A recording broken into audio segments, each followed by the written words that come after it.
प्रिय श्रोता मित्रों, रामचरितमानस के वर्षा ऋतु के प्रसंग में पिछले भाग में आपने सुना कि भगवान श्री राम ने लक्ष्मण को विभिन्न प्रकार से वर्षा ऋतु के विषय में बताया और आज के एपिसोड में आप इसका आगे का भाग सुनिए और उसका आनंद लीजिए। हरित भ्रूमि तृण संकुल समुझ परहि नहीं पंथ, जिमि पाखंडवाद ते गुप्त हों ही सदग्रंथ।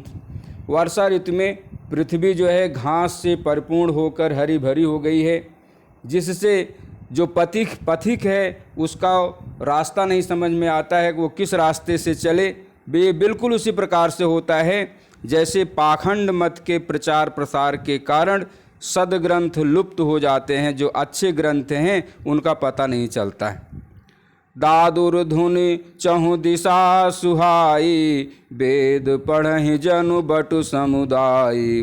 चारों दिशाओं में मेढकों की ध्वनि ऐसी सुहावनी लगती है वर्षा ऋतु में, जैसे मानो विद्यार्थियों का समुदाय जो है वो वेद पढ़ रहा हो, जैसे वेद पाठी विद्यार्थी अपना पाठ कर रहे हैं। नव पल्लव भय बिटप अनेका, साधक मन जस मिले विवेका।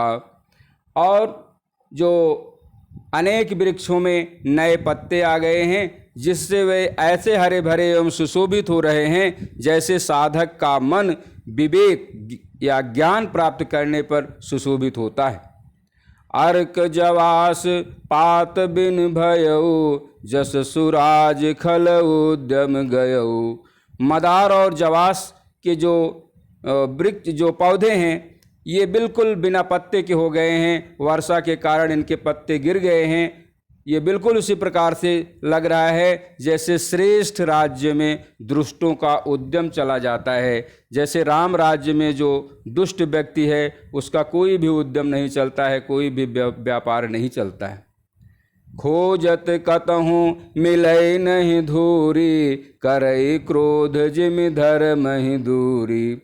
और धूल कहीं खोजने पर भी नहीं मिलती है, जैसे क्रोध धर्म को दूर करता है और क्रोध के आने पर, क्रोध के आवेश में व्यक्ति जो है उसको धर्म का ज्ञान नहीं रहता है। जैसा कि कहा गया है, इंग्लिश में भी कहा गया है, anger is one letter short of danger.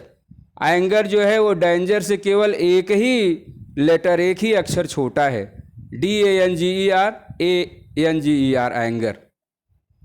Shashi संपन्न सोहमहि कैसी, उपकारी कै संपत्ति जैसी। और इस वर्षा ऋतु में अन्न से लहलहाती हुई खेती, हरी भरी हरियाली चारों तरफ दिखाई पड़ रही है और पृथ्वी उसी प्रकार से सुशोभित हो रही है जैसे उपकारी पुरुष की संपत्ति सुशोभित होती है। निशितम घन खद्योत विराजा, जनुदम्भिन कर मिला समाजा।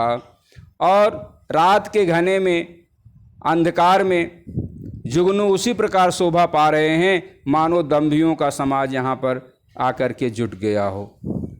महावृष्टि चली फूट कियारी, जिमि स्वतंत्र भय बिगरहि नारी।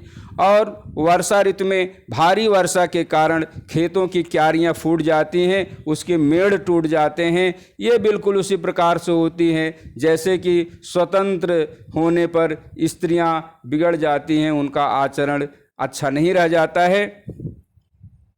कृषि निरावहि चतुर किसाना, जिम बुध तजहि मोह मद माना।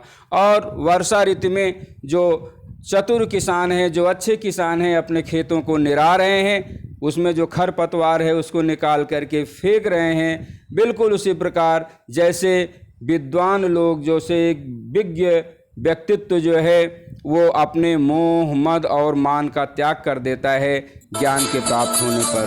जय श्री राम। अगला भाग अगले अंक में।